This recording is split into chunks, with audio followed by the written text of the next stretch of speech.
Hello, hello. Welcome to the SHERICHIE Show. I'm Eric, And I'm SHERICHIE.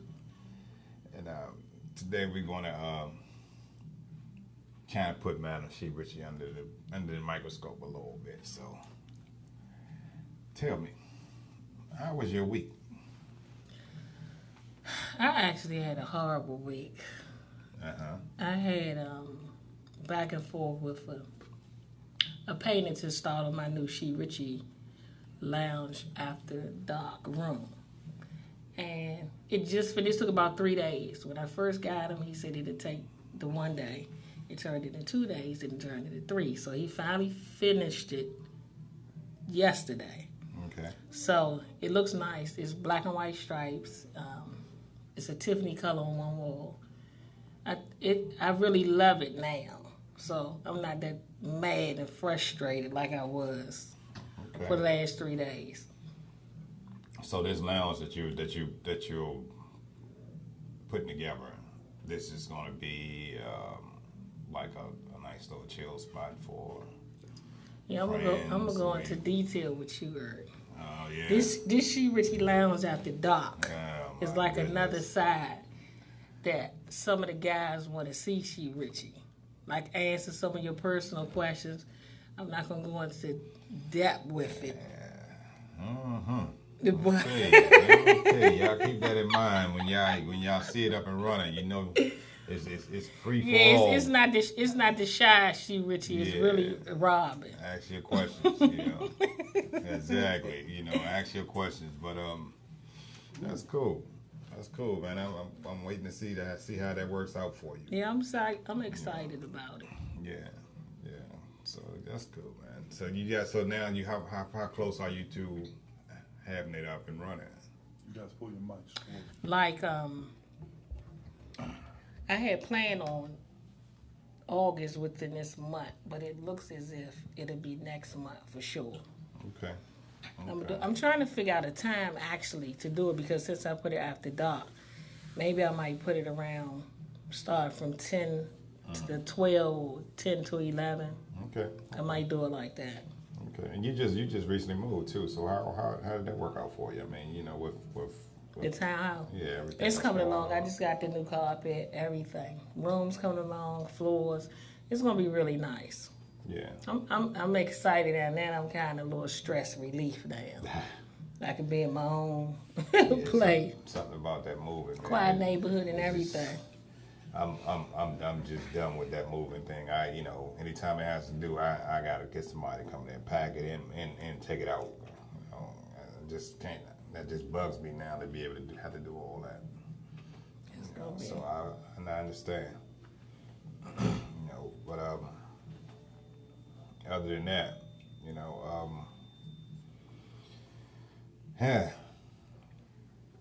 look at you. You're nervous. You're just as nervous, man. No, you know what? I'm not nervous no more. You're not nervous I ain't no nervous more? no more. Good. Go ahead, ask me the questions. No, I'm not gonna scare you too bad. You don't have no viewers yet? Yeah, I got a few of them, man. They ain't quite candidly, Logged on yet. Yeah. So the candles.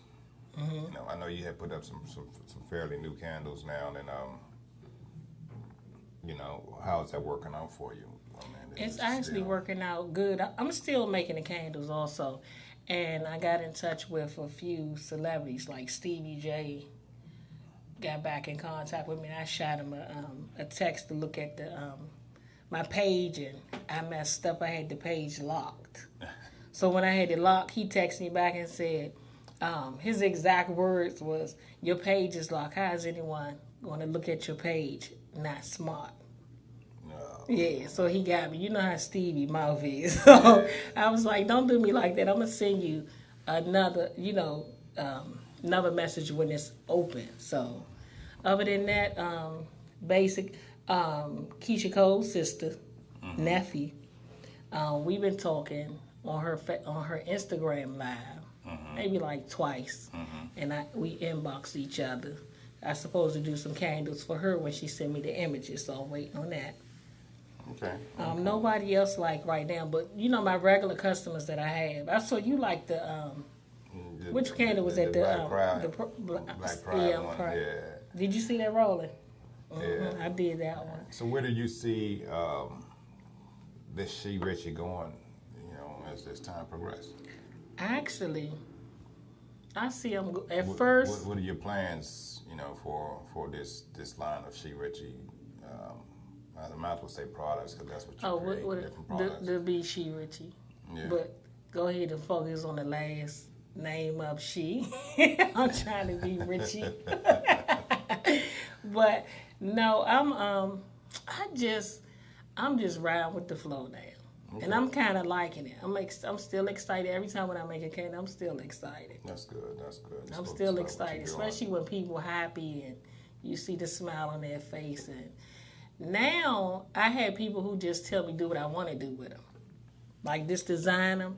They trust me like with that. So that's kind of a good thing. And then I come up with ideas every time when I do a candle. That's kind of unique too. Okay. So is there like a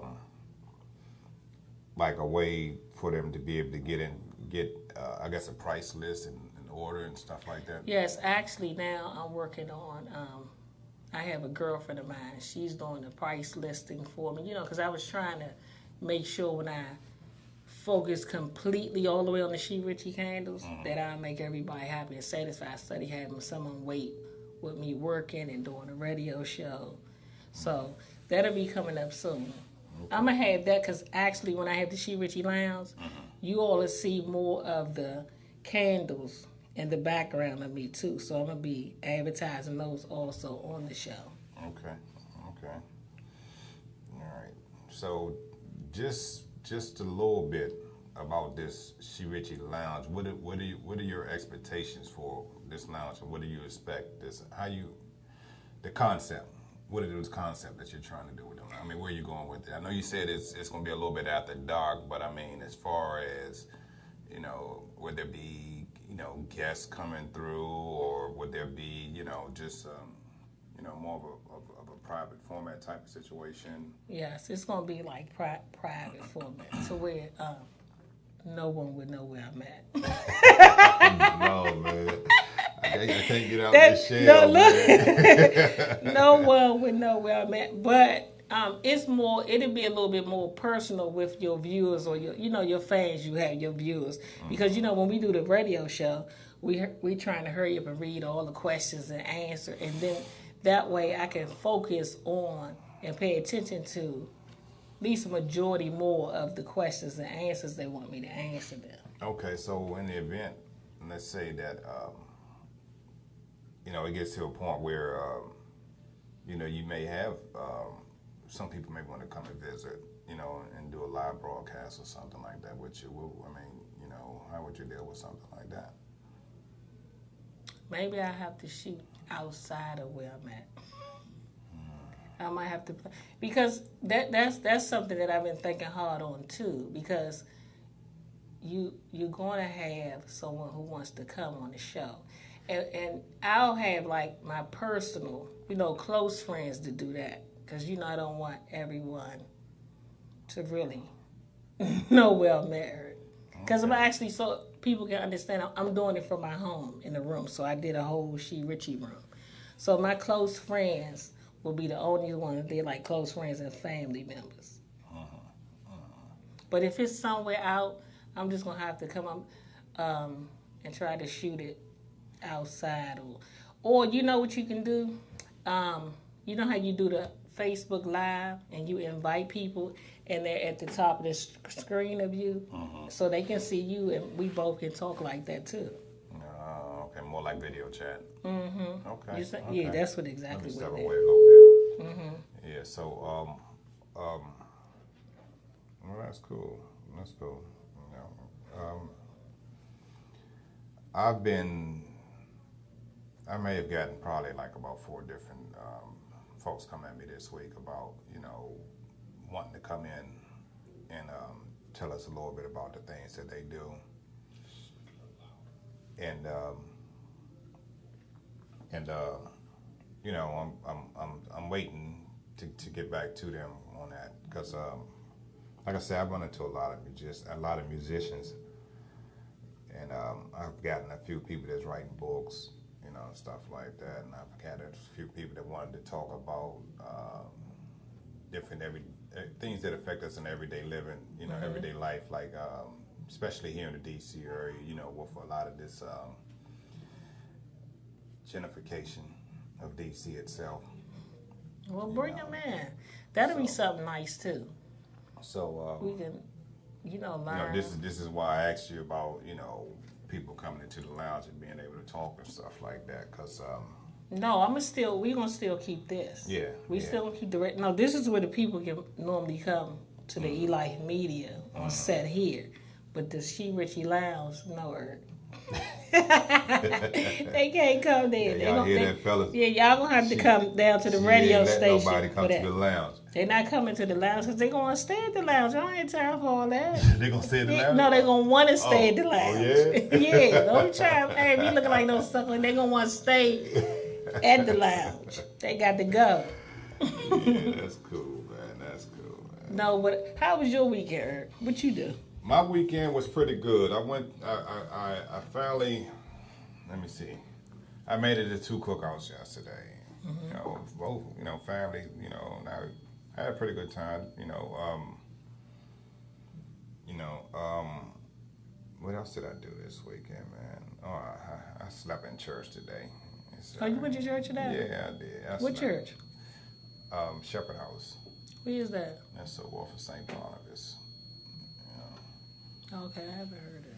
Yeah, I know. You enjoyed it? What you mean you know? Because you ride by it. Oh, okay. You know what I mean? It's not something just going to stick out there. It's not one of the mega churches. Oh, no, I like that. It's like a little private. Yeah. I like those kind of churches. Yeah, you ride by it. But,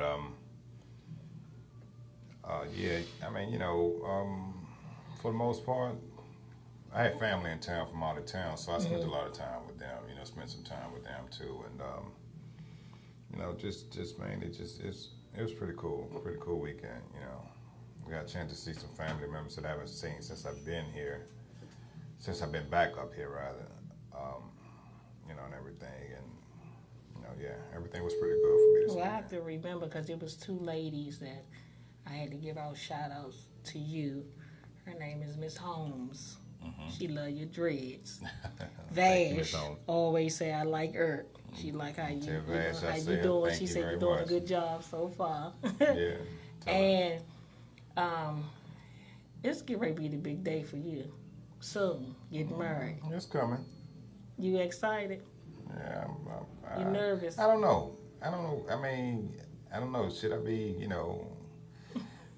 I really don't know how to feel. You know what I mean? I'm grateful for everything, but I really don't know, with it, because I'm just so chilled so much, man. So my excitement level is just like exactly. It's like this. Yeah, you won't really know, until and then just about happened, I'm walking down and she drop a bag of money on me. Then pound it down, hey, thank you. Thank you for paying me back, You brought my invites? I got it. Okay, you got it. Yeah, I got it. Okay, well, we're going to take a break and we'll return in a moment. Yeah. Hold on, what we need?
SHERICHIE Show. I'm Eric.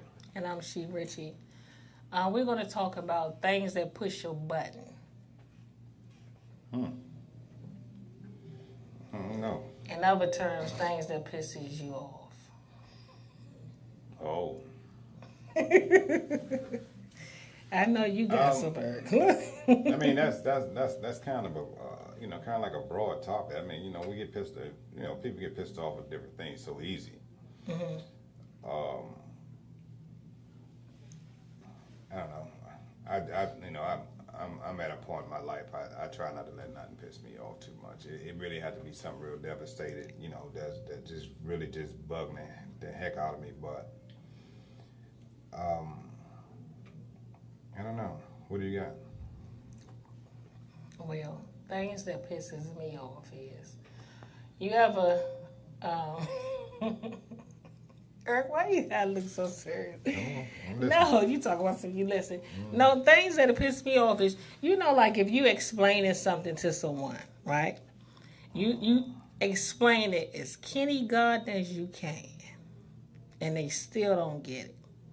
Or as you talking, they'll cut you off. Or after you explain, they'll say, okay, well, what you meant by that again? Or do you like basically, I hate to keep repeating myself for the same small. I don't know. I get to a point where I just don't even talk about it anymore. They not listening. I just let them go ahead on and go their route, because apparently, that's how they're put together. You know what I mean? To do it their way, and that's nothing wrong with that. But constructive criticism never hurts anybody. So, I mean, even like when I went to a restaurant, me and my girlfriends just went last week. You got girlfriends? We went to, yes, I have girlfriends. Wow, man. We went to Red Lobster. Well, you got them kind of girlfriends, huh? No, they knew. My old ones, they really be working, but I had two new girlfriends that I had now. We went to Red Lobster. Okay. And we went to Red Lobster. One of the females had got a drink. Mm-hmm. And we all ordered our food. So they brought her drink back. It was watered down. They didn't fix it up. It just was a mess. It just was a disaster. So the poor little waitress was just looking at us. You can tell she feel bad. And when she brought our food out, we was hungry. You wait for the biscuits. Like, I would need the biscuits and the salad to come out ASAP before the food. So she brings the food out. So I've always believed, like, when the waitress come out, I know that they don't cook the food, but you still should look at the food, you know what I'm saying, and look at the plate and make sure before you present it to the table to the customers that everything seems to look all right. Or she just was forgetting stuff back and forth, running back and forth, forgetting stuff. We telling her what we want on it. She's bringing back the order wrong. That kind of like gets up under my skin. Like, I can deal with some mistakes here and there, but all of our orders was just a mess. Well, I never did that kind of work, anything like that, and I know it is a strenuous type of profession to deal with, because they always in the public eye. They constantly dealing with the public. Their whole 8 hours or how many hours they working at night. Mm-hmm. So with that being said, I kind of give them a little pass on, especially if they look like they brand new at it. Mm-hmm.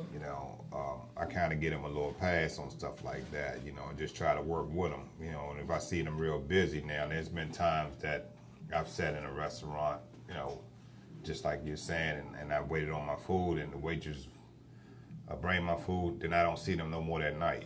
You know what I mean? Until they happen to peep over and see that my plate is empty, then they ready to bring me the check.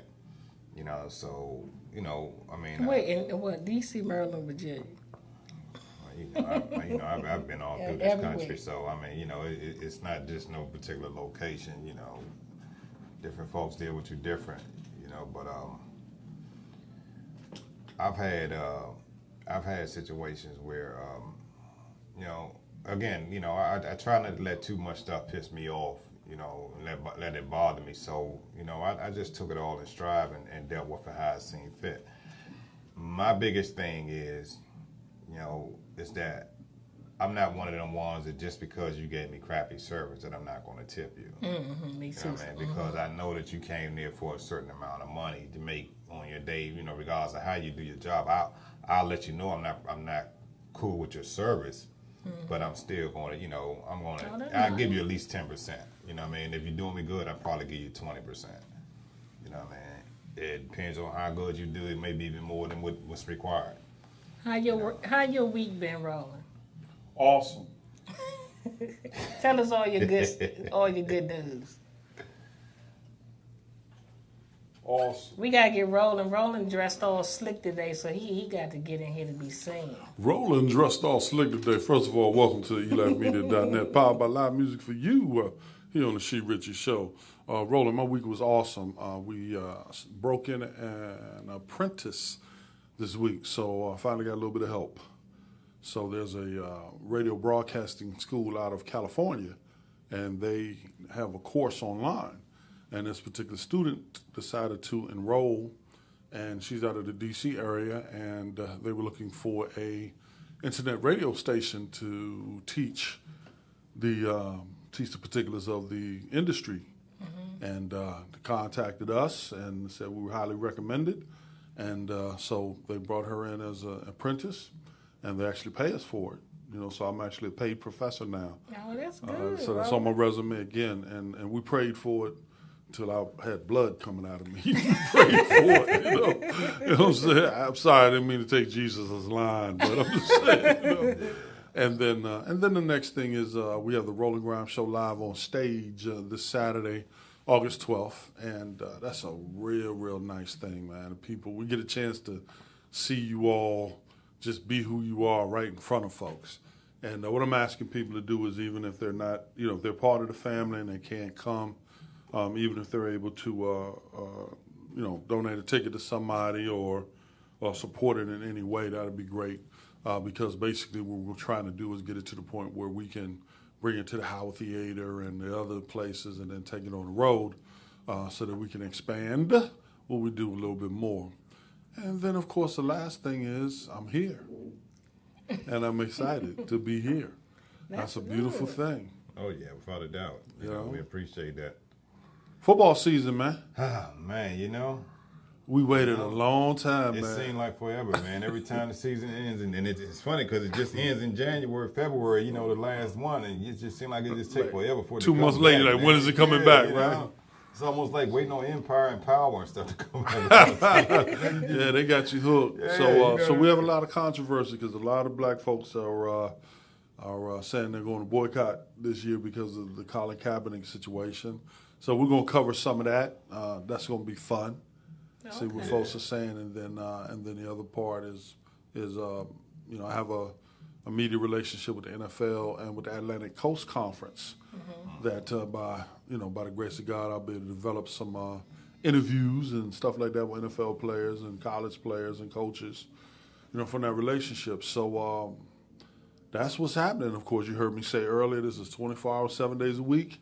And so now what I'm trying to do is drop another 100 pounds so I don't have to go to sleep at night. We're just going to keep this thing rolling. Well, I'm a little curious about how this boycott is actually going to work, but being as though that, you know, we're so attached to this sport. Well, it's not going to work because of that. You know what I'm saying. You know, I mean, you call it for a boycott, but, okay, here's my thing.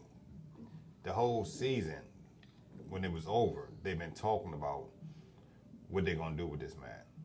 You know what I mean? And now that the season is about to come back up, now you want to boycott it. You know, we should have been doing something all season to help this guy instead of talking about nobody wants to pick him up. You know, I think he's a pretty good quarterback.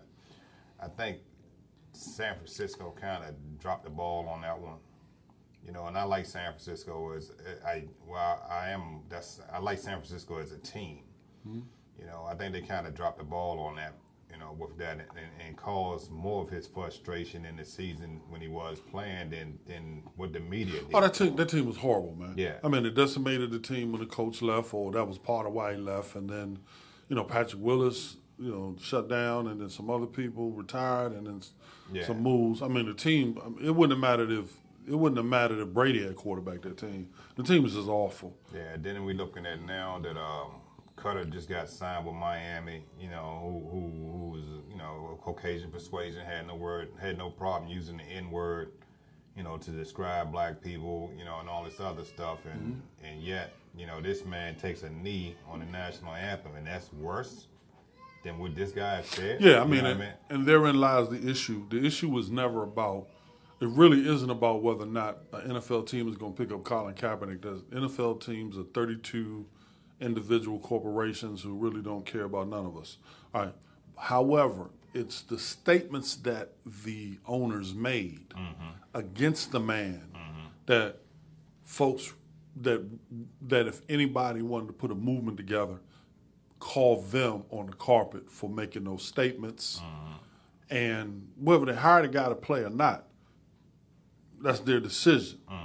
But when they come out and they say such disparage, man, he's just worse than this and he's that and that and that, we ain't gonna.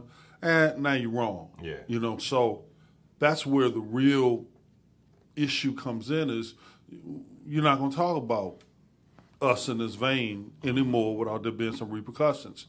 And the fact of the matter is we're not going to turn off football. People can say that all day long. They're not going to turn it off.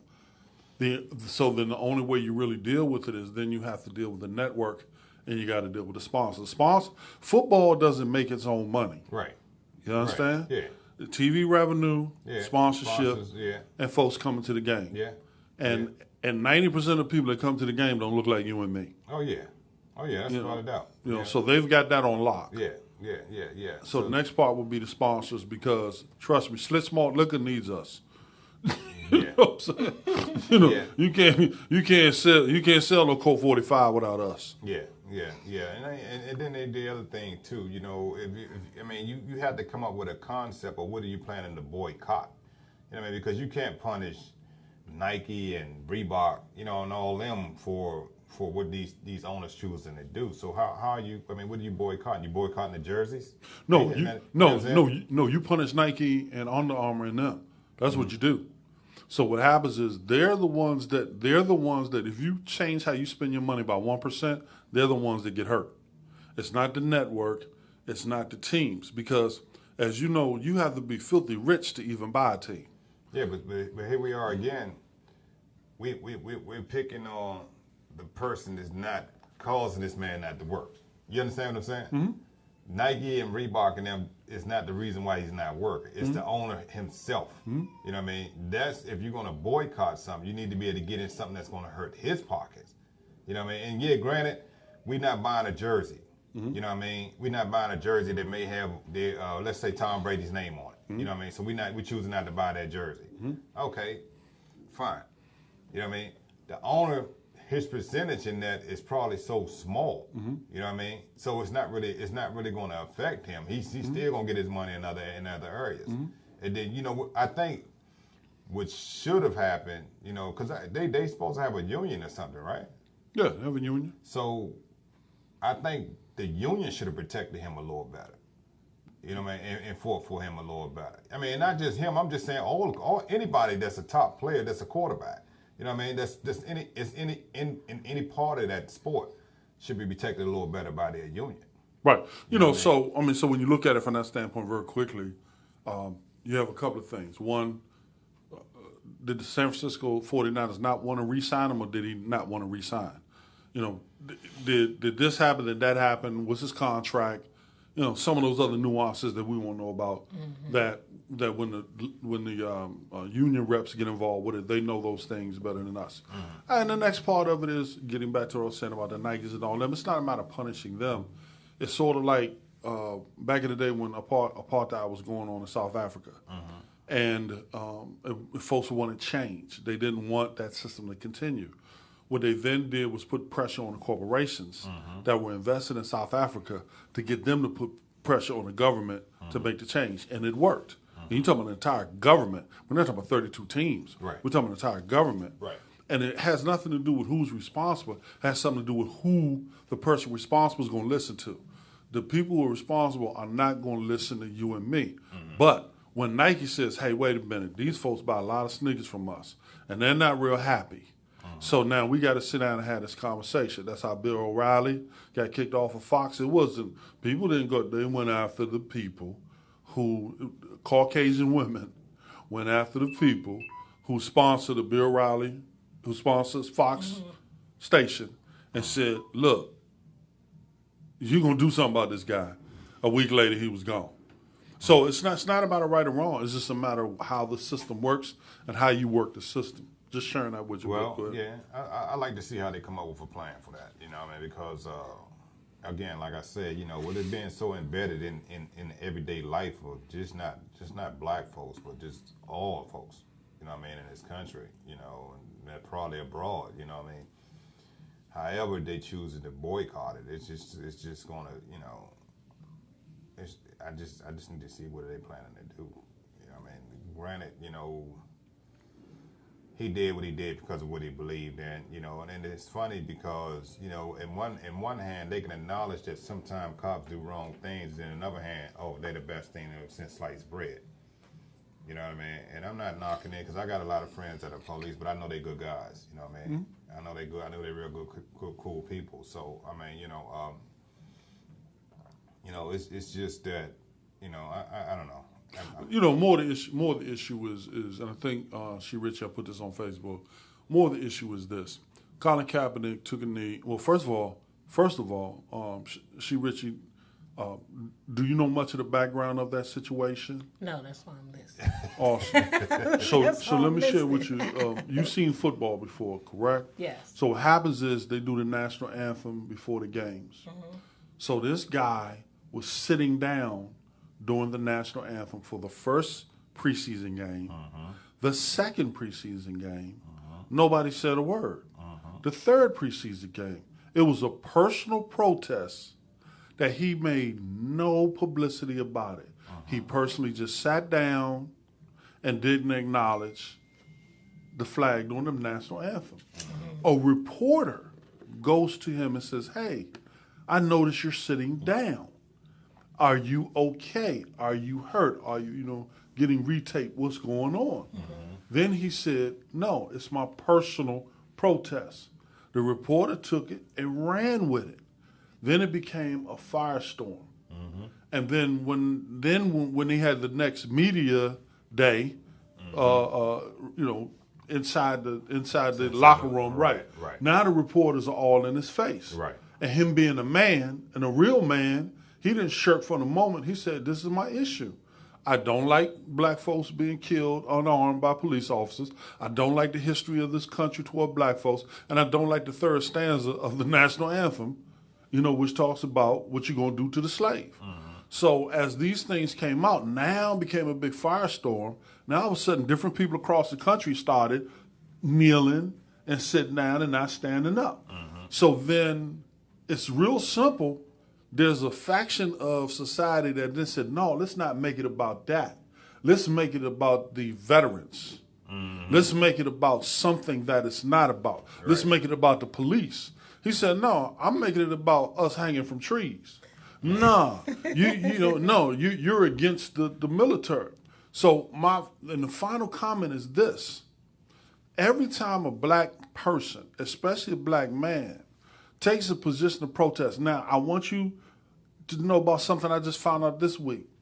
There was a baseball player, SHERICHIE, by the name of Sandy Koufax.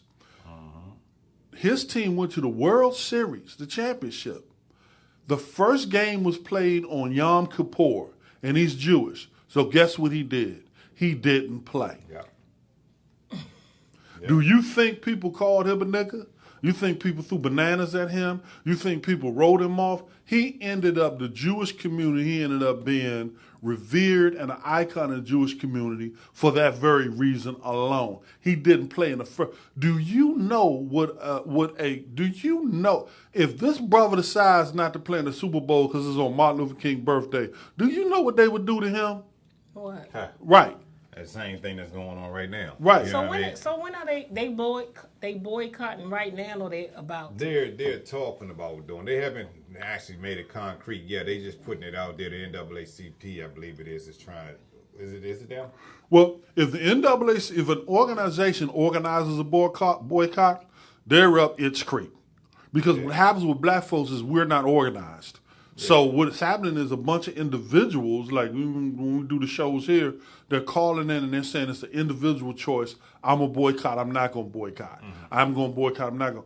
But if an institution decides to mobilize a boycott, and boycott means we're going to turn you off, then the networks, and all it takes is a 1% move.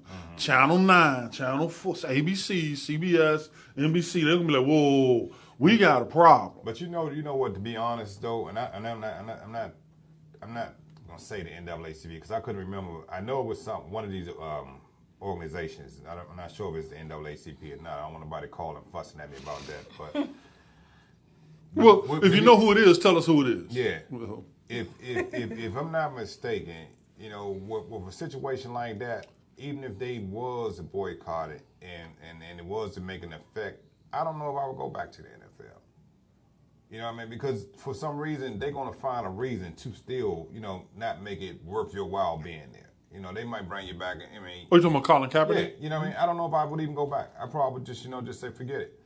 You know what I mean? Take my licks and just go ahead and move on. You know, but it's just like you complain against your boss.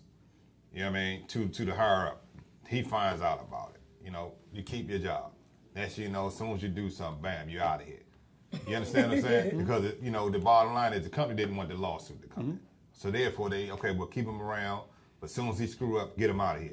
You know what I mean? A legal way, you know, instead of the way you were trying to do it at first. Well, you know, and you're talking about when you deal on a job, most of what happens, or a lot of what happens is subjective.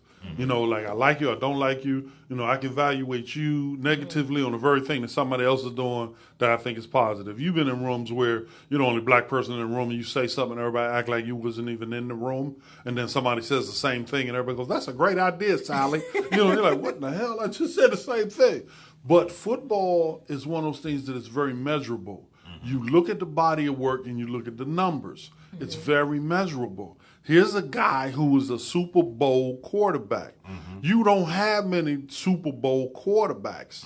And you don't have many quarterbacks that win a Super Bowl. Exactly. So this guy, not only was he a Super Bowl quarterback, Eric, you got to remember, this dude replaced Alex Smith, who was a starting quarterback in San Francisco in like training camp. And they shipped him to Kansas City and said, we're going with this rookie. Yeah. I mean, so this dude is a monster. And that's what I'm saying. You know, that's why I said I think San Fran dropped the ball on that because he's still, you know, he's still young. Well, I'm not saying saying so much as the age, but I mean as far as I'm saying with San Fran. There's someone out there who said to me that he decided not to re-sign with San Fran because of all their issues. So San Fran, I don't know if San Fran cut him. If San Fran didn't cut him, then did they decide not to re-sign him or did he decide not to re-sign? I don't know. Well, I mean, even if he did decide not to re-sign with them, I mean, you know, the fact still remain that, you know, in this blackball thing that they're trying to do, you know, somebody put up a post on Facebook today, and I saw it today. It might have been out there for a minute, but it had a white guy standing behind a black guy holding a football and holding money over his mouth, and they was like, what is your view of this? You know what I mean? So people was chiming in, you know, this mean this mean that, and I said, it's just plain and simple. It's shut up, take this money and play ball. You know what I mean? You don't have to talk. You're getting paid. Shut up and just play ball for me. You know, so they looking at it like now and I've been seeing a lot of people calling it modern day slavery. You know, but every time we get involved in certain issues that's like this, you can't keep reflecting back to slavery. You know what I'm saying? Because this is a little bit bigger than that. You know what I mean? And slavery was a big deal. It really was. You know what I mean? I'm not taking that from nobody, but, you know, from no situation, I'm glad, you know, that we made it through it. But this situation here is more about a control thing. You know what I mean? Which slavery was about controlling as well. But I think it's more so, you know, they want to blackball this guy to the point where his name basically disappears out of sports altogether, and nobody ever remember who he was and what he was capable of. You know, it's almost like what Trump trying to do with. Well, you know, and the thing is, the 49ers supported him in his stance throughout the year. Mm-hmm. You know, every statement that they made, their coach, everybody supported him. Mm-hmm. It was other owners, and remember now, you got 32 people sitting in the room, and they all trying to get along. Mm-hmm. And 31 of them are saying, yo, man, we don't want this nigga around. Mm-hmm. You know what I'm saying? Mm-hmm. And we don't want him around because of something that he's, you know, we want, and then Jerry Jones comes out this week or last week, and he says, either you stand for the flag or I'm going to cut you, you know, from the team with the Cowboys. So what happens is, and you go back, understand part about slavery, go back through history in this sense. Every time a black man stands up for something, regardless of how he protests, because people didn't have an issue with his protests, they kept saying how he protested. So I'm like, well, how is he supposed to protest? And then they go back and say, well, look at how Martin Luther King did it. He never went against the flag. He wasn't violent. He wasn't whatever. I said, okay, let's go back and look at Dr. Martin Luther King. He got stabbed an inch of his heart. He was arrested a few dozen times. Yeah. Right? They bombed the back of his house and then finally blew off half his face. But he protested the right fucking way. Right?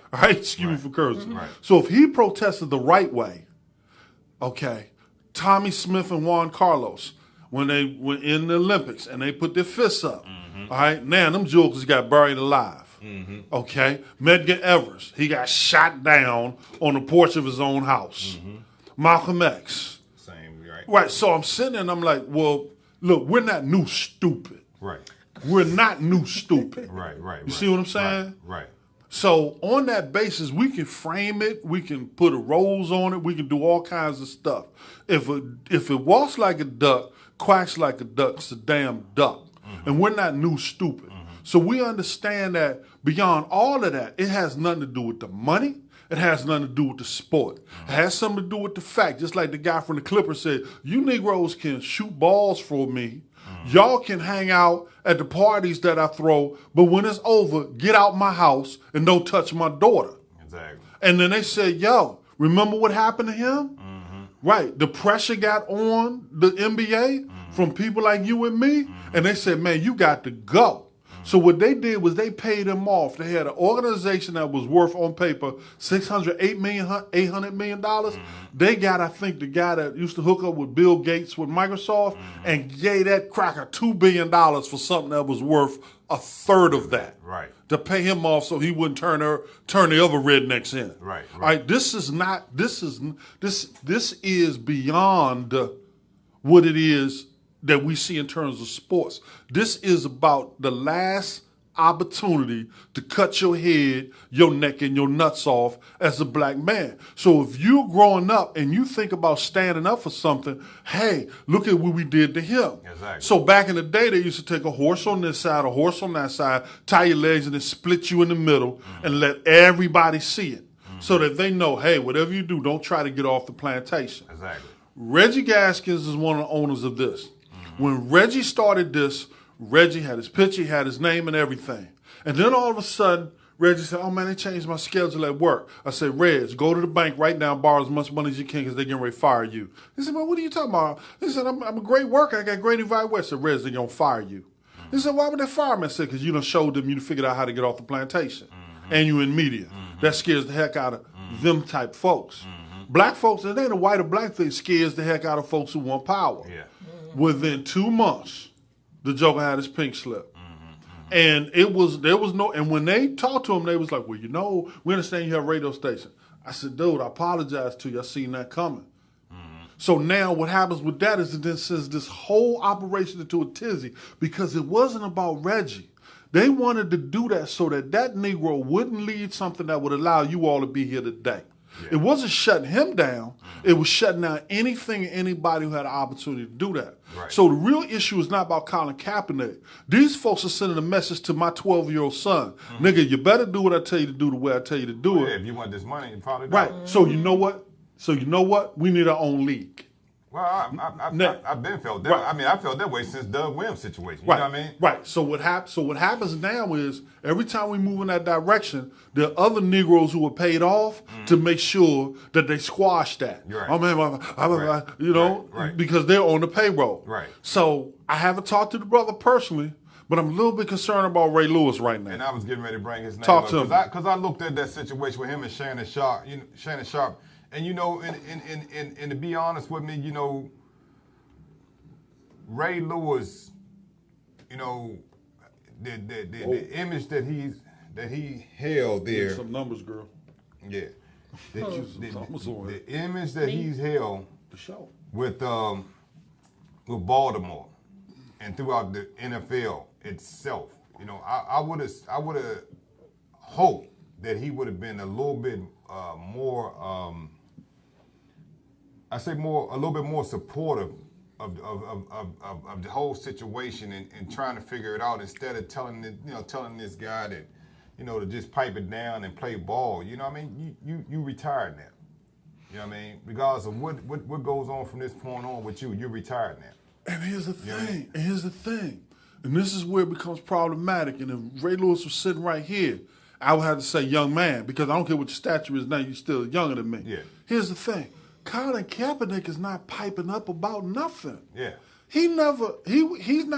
He stated his case. Mm-hmm. When they kept asking him, he kept saying the same thing. Mm-hmm. He said, I don't like what's going on in this country. Right. And then he kept going. He invested stuff in his community. He did this. He wasn't pipe. So when he said, man, you need to stop. Stop what? I'm not doing nothing. Exactly. So what happens is the owner of the Ravens, who was catching hell from everybody for not giving the guy a chance, called Ray Lewis and said, hey, man, what should I do? And whatever Ray Lewis said, somehow they came to this agreement, why don't you go on the air and say something, right, to quell the Negroes. Yeah. And what they don't understand no more is that you can't do that with us no more. Exactly. So when Ray Lewis got on there and started talking, black folks was like, oh, man, fry him. Yeah. And then he had to come on Shannon Sharp, and Shannon Sharp was like, yo, man, are you for real? Now he had to retract those, the same with Michael Vick. Had to retract. Michael Vick said, man, you need to change your hair and your image. Yeah. And they're like, wait a minute, dude, you went to jail, you're a felon for dog. Does Kawhi Leonard need to change his hair?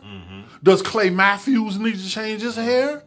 You know what I'm saying? Does He Hate Me need to change his? So why does Colin Kaepernick need to change? Is that your problem?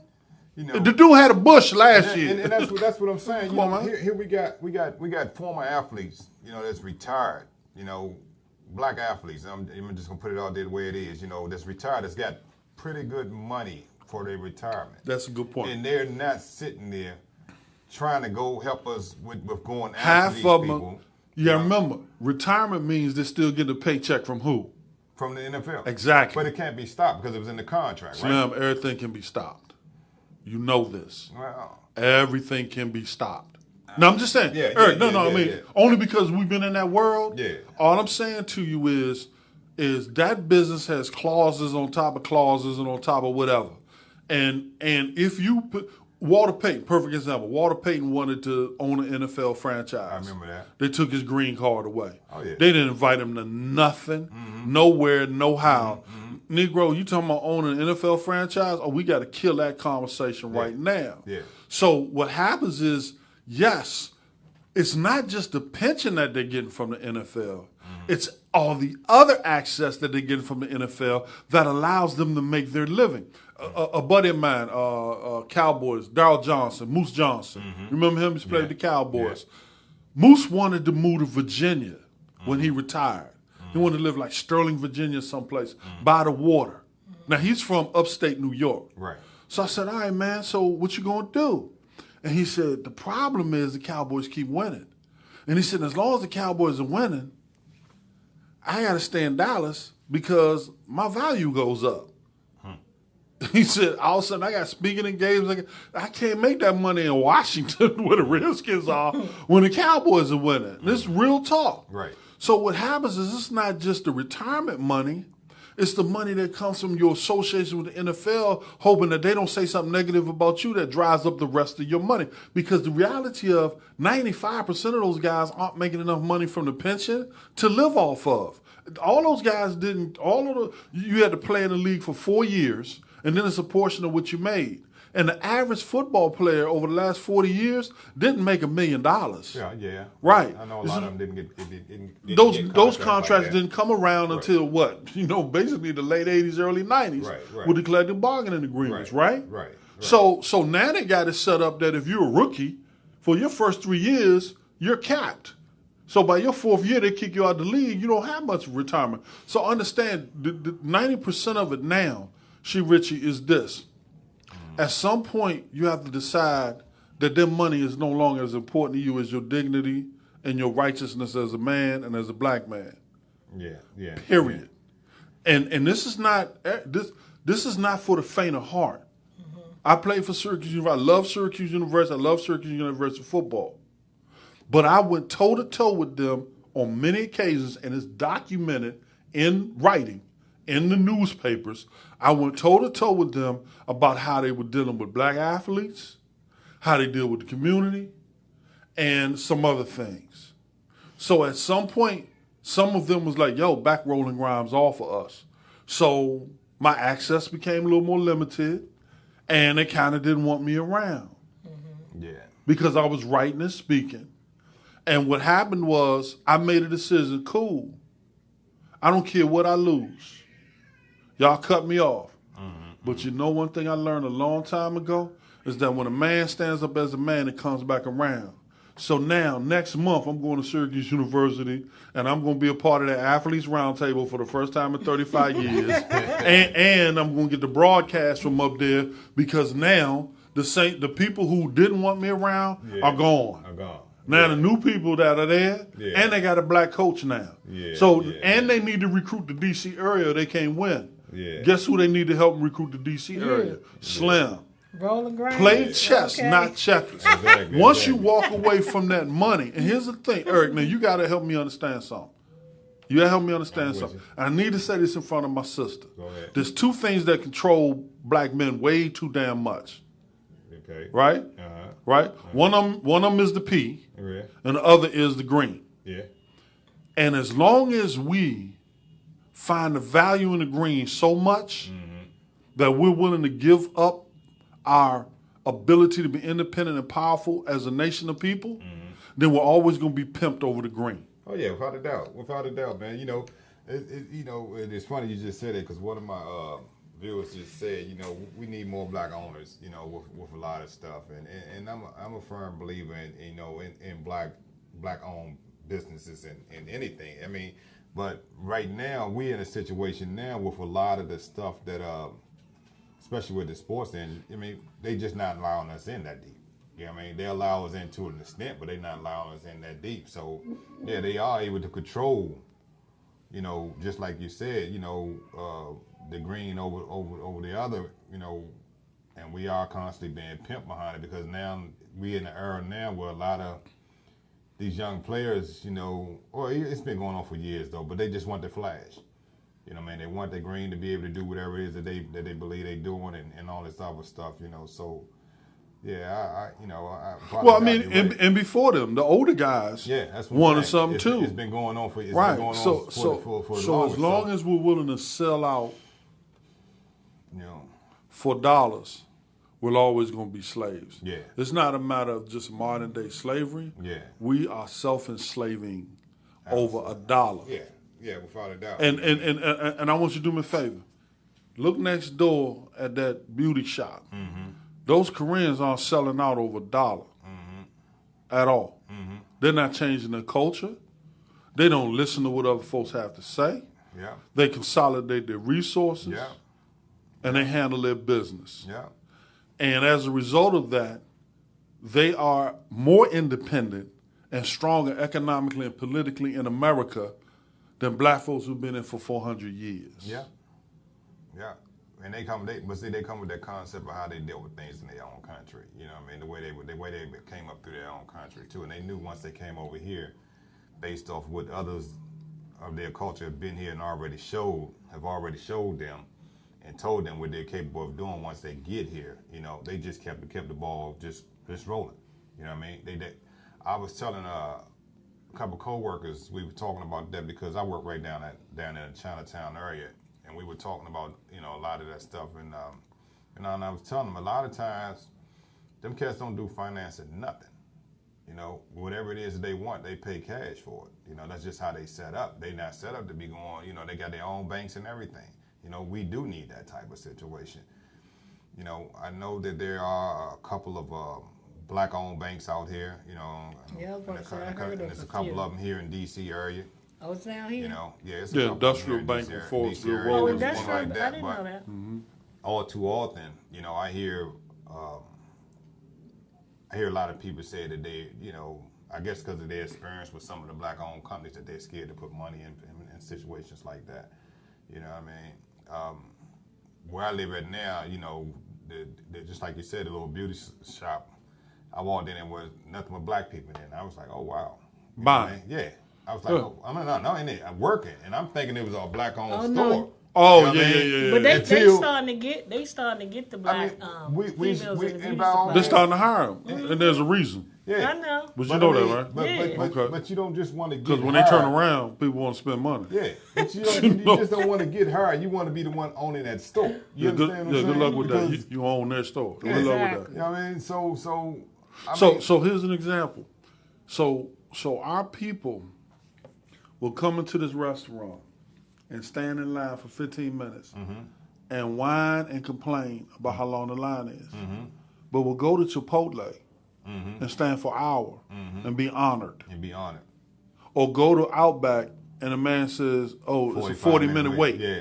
Yeah. And sit there and wait. and have a fun time. Yeah. Waiting to go and eat Outback. Yeah. But we'll come in here and stand in line and say, that's just like a black business. Their service is so bad. They're so slow. That I'm like, It's conditioning, man. It's Okay. just like it's conditioning, and it's part of the that crab in the barrel, Stockholm syndrome, all that all wrapped into one, man. exactly. It's So conditioning. right. So we need a massive therapeutic change, because if that's the conditioning and that's where we are and that's where we're living, then understand we will be back in slavery for real in about 25 to 30 years if we continue at this rate, because there's some other countries that's coming over and they don't really give a damn. Oh yeah, without a doubt. You know what I'm Without a saying? doubt. You know what I Okay. mean? And I don't know if it's going to be so much as all slavery, but yeah, without a doubt. But listen, we kind of took the show to a whole different level. I just want to ask, when is the Mayweather fight? The Mayweather fight. Is it this month? Isn't it the 26th, right? Yeah, if it's, Because yeah. I want to see 26. that. Okay, so it is this You a month. boxing fan? They just Is talk that so going to be much in the trash. SHERICHIE Lounge, though? Because I got a few fellas want to come over, Oh, they talked a lot of trash, so they caught your interest. Yeah, I like trash talk. There it is. They knew how to get you. They knew how to- I want to see Shoot, that. you'd have loved the Muhammad Ali era, girl. What is the guy who he's fighting? What's his name again? Conor McGregor. Yeah, he talk trash too. Yeah. Yeah, I mean, I'm waiting to see that. they sold tickets. If they talking trash and you want to see it, then it worked. They marketed the heck out of it. I want to see that. Right, man. That's a beautiful thing. Well, I want to thank everybody for joining us today. Keep making them know, candles. And thank Madam Richie for giving y'all a slight insight to her life. It's I'm slight. gonna keep working on it till she open Slight. fully up for you guys. Feel free if anybody's interested in coming in and sitting and chatting with us. As you see, we just broaden this out and we talk about Yeah, whatever. they can get out inboxes. We just talk about whatever, whatever we feel comfortable with. So feel free if you feel you want to come in and chat with us. Don't hesitate to inbox me or Madam SHERICHIE. And you Yeah, can man. follow me on Instagram, SHERICHIE Show, SHERICHIE Candles. On Facebook, SHERICHIE Radio Hosts and Candles. You also can email me at SHERICHIECandles@gmail.com. This month, I'm going to be running specials. Buy one, get one free. Buy boats, I'm going to give you an excellent deal. Just hit my page, inbox me. I have my phone number attached to my Facebook also, so you can call if you just have any questions that you want to ask. And thank you all for joining the show today. Thank you, Roland Grimes. Oh, another thing, we want to show off our Eli Media mug cups. These are so nice. I'm trying to roll them. How can if someone wants to purchase one? We'll start selling them in a couple of weeks. Right now, it's just for y'all.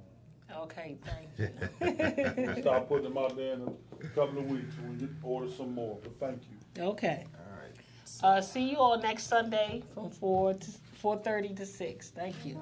Thank you. Yeah, we got.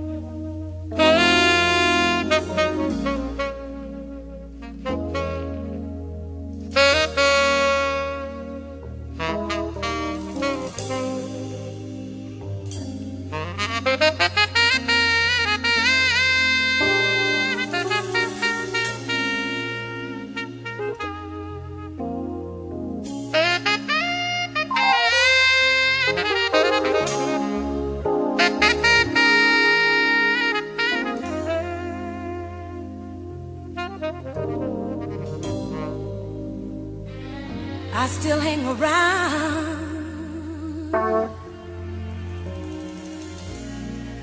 neither lost nor found.